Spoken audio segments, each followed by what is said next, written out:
உலகெங்கும் வாழக்கூடிய next gen நேயர்கள் அனைவருக்கும் வணக்கம். நான் உங்கள் டாக்டர் வி ராஜ்குமார் சிவாச்சாரியார் பேசுகிறேன். வருகின்ற விசுவாசு வருஷம் சித்திரை மாதம் பலன்கள்லாம் எப்படி இருக்கும், 12 ராசிகளுக்கு எப்படி இருக்கும்?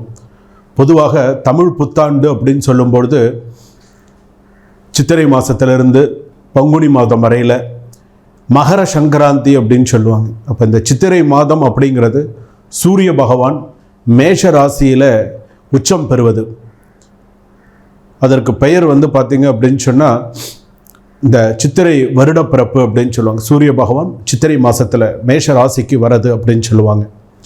அப்போ அந்த மேஷ ராசி அப்படின்னு சொல்லும் பொழுது அந்த சித்திரை மாதத்திற்கு உண்டான பலன்கள்லாம் என்னென்ன? பொதுவாகவே ஒவ்வொரு மாதத்திற்கும் ஒவ்வொரு பலன்கள் உண்டு. நிறைய ஒவ்வொரு இந்த ஒரு மாதம் பிறந்தால் இந்த மாதத்துக்கு என்னென்ன பலன்கள்லாம் இருக்குது அப்படின்னு சொல்லுவாங்க.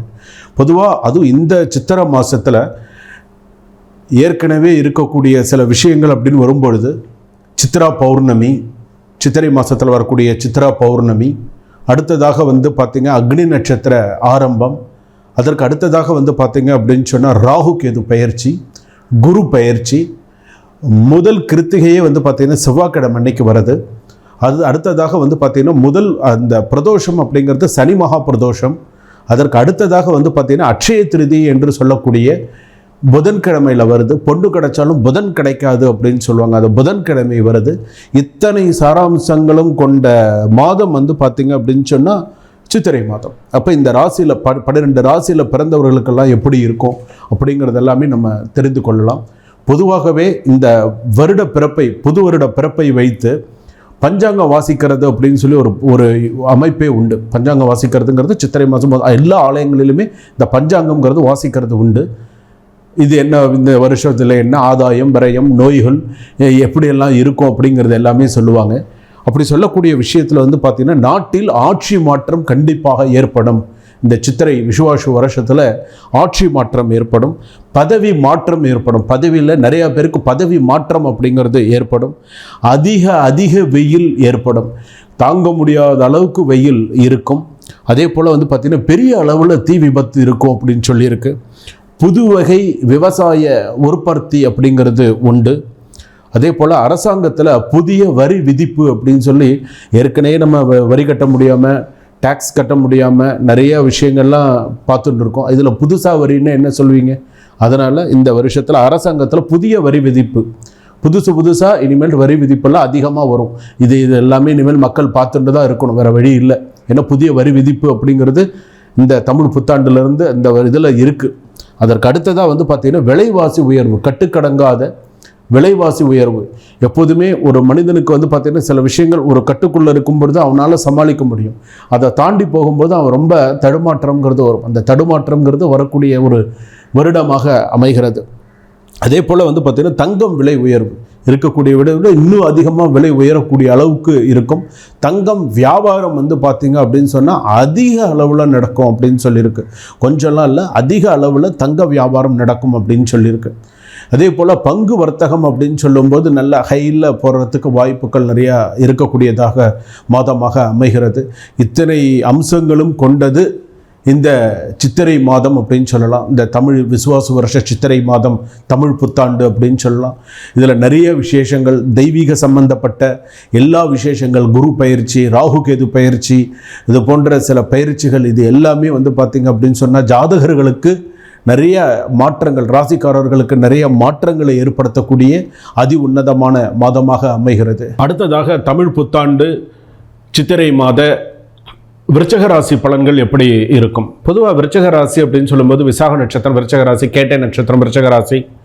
அதே போல் பார்த்திங்க அப்படின்னு சொன்னால் விருச்சக ராசியிலே அனுஷ நட்சத்திரம் விருச்சக ராசி.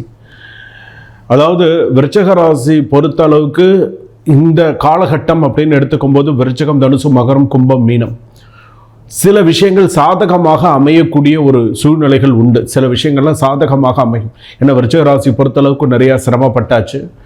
இருந்தாலுமே சில விஷயங்களில் கொஞ்சம் கவனத்தோடு விருச்சக ராசிக்காரர்கள் செயல்பட வேண்டும்.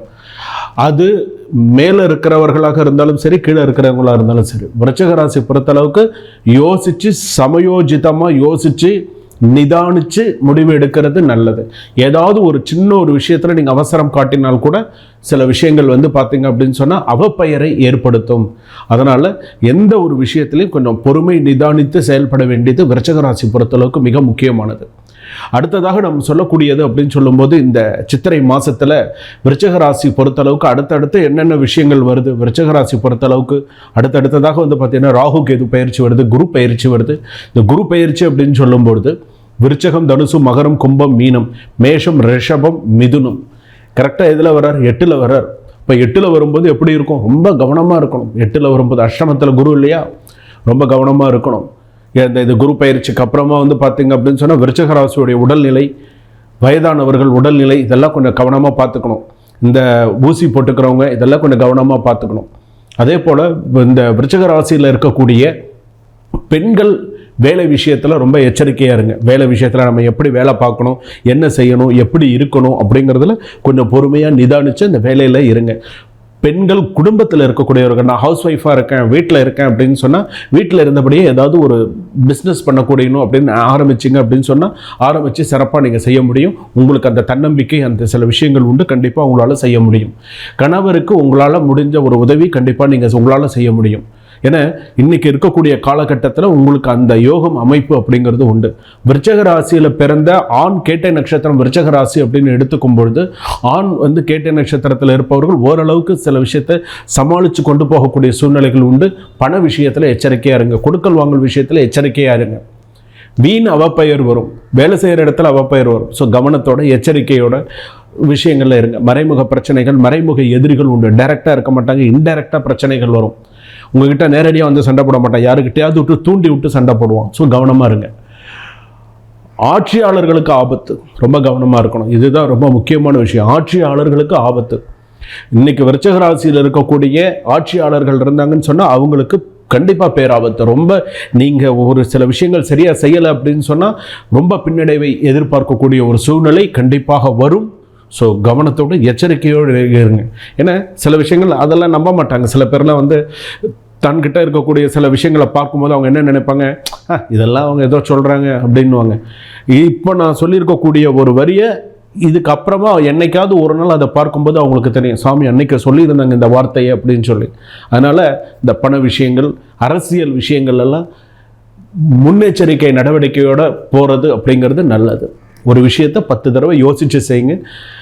செஞ்சு முடித்ததுக்கு அப்புறமா அது பலன் கிடையாது. பண்ணுறதுக்கு முன்னாடியே ரைட்டு இது செய்யலாம் வேண்டாம், செஞ்சால் நமக்கு நல்லது 100 தடவை கூட யோசிங்க. செய்யறது ஒரு தடவை தான் செய்ய போகிறீங்க. பார்த்து அவசரம் இல்லாமல் நிதானித்து செய்யுங்க. அலர்மேல் மங்கை பத்மாவதி தாயார் கோவிலுக்கு போயிட்டு வாங்க. டைம் கிடைக்கும்போது போயிட்டு வாங்க. அந்த கோவிலுக்கு போயிட்டு வந்தீங்க அப்படின்னு சொன்னால் நிறையா நல்ல மாற்றங்களை ஏற்படுத்தும். நேரம் கிடைக்கும் பொழுது மேல் மருத்துவ குடி என்று சொல்லக்கூடிய விருச்சிக ராசி ஸ்தலத்துக்கு போயிட்டு வாங்க. முருகப்பெருமான் வழிபாடு நிறையா பண்ணுங்க. குலதெய்வ பிரார்த்தனை இருந்தது அப்படின்னு சொன்னால் நிறைவேற்றுங்க. குழந்தைகளுக்கு உடல்நிலை பாதிப்பு அதிகமாக இந்த அதாவது 5 வயசுக்குள்ளே இருக்கக்கூடிய குழந்தைகளுக்கு உடல்நிலை பாதிப்பு அதிகம் வரக்கூடிய சூழ்நிலைகள் உண்டு. தாயாருக்கு மன உளைச்சல், மனசங்கடங்களை ஏற்படுத்தும். ஸோ இதெல்லாம் இருக்குது. அதனால் வந்து பார்த்திங்க அப்படின்னு சொன்னால் குழந்தைகளை தத்து கொடுக்கறது நல்லது. முருகப்பெருமானுக்கும் ஏதாவது ஒரு சுவாமிக்கு தத்து கொடுக்கறது நல்லது. அப்போ உடல்நிலை பாதிப்பு இல்லாமல் இருக்கும். அந்த மாதிரி ஏதாவது ஒரு சில விஷயங்கள் குழந்தைகள் அந்த மாதிரி இருக்காங்கன்னா உடனே அதை செய்யுங்க. இல்லை நீங்கள் ஃபோன் பண்ணி கேளுங்க, எப்படி பண்ணணுங்கிறத நான் சொல்கிறேன். அந்த மாதிரி நீங்கள் செஞ்சீங்கன்னு சொன்னால் உங்களுக்கு, உங்கள் குழந்தைகளுக்கு நல்லது. அதே போல் வண்டி வாகனங்களில் கவனமாக போயிட்டு கவனமாக வாங்க. அடுத்ததாக வந்து பார்த்திங்க அப்படின்னு சொன்னால் இந்த கோர்ட்டு கேஸ் பிரச்சனைகள், பூர்வீக சொத்து சம்பந்தமான பிரச்சனைகள், இதெல்லாம் கொஞ்சம் பிரச்சனைகள் வரும். சில நேரங்களில் நம்ம வீட்டுக்கு இஎம்ஐ கட்டின்னு இருப்போம் இல்லையா, அது பார்த்திங்க அப்படின்னு சொன்னால் ஒரு 2-3 மாதம் தடங்களாகி நின்றுடும். வருமானத்துக்கு இதாகி தடங்களாகி நின்றுடும். கட்ட முடியாத ஒரு சூழ்நிலை ஆகிடும். வீட்டை வித்துடலாமா இல்லை வேறு ஏதாவது செய்யலாமா அப்படிங்கிற ஒரு சில சூழ்நிலைகள்லாம் வரும். எச்சரிக்கையோடு நிதானித்து செயல்பட்டு அடுத்தடுத்து வரக்கூடிய வேலைகளை நல்லா சக்ஸஸ் பண்ணிக்கோங்க. 75% வரைக்கும் நல்லா இருக்குது விருச்சிக ராசிக்கு. எச்சரிக்கையுடன் நிதானத்துடன் நடந்து கொள்ளுங்கள். வணக்கம்.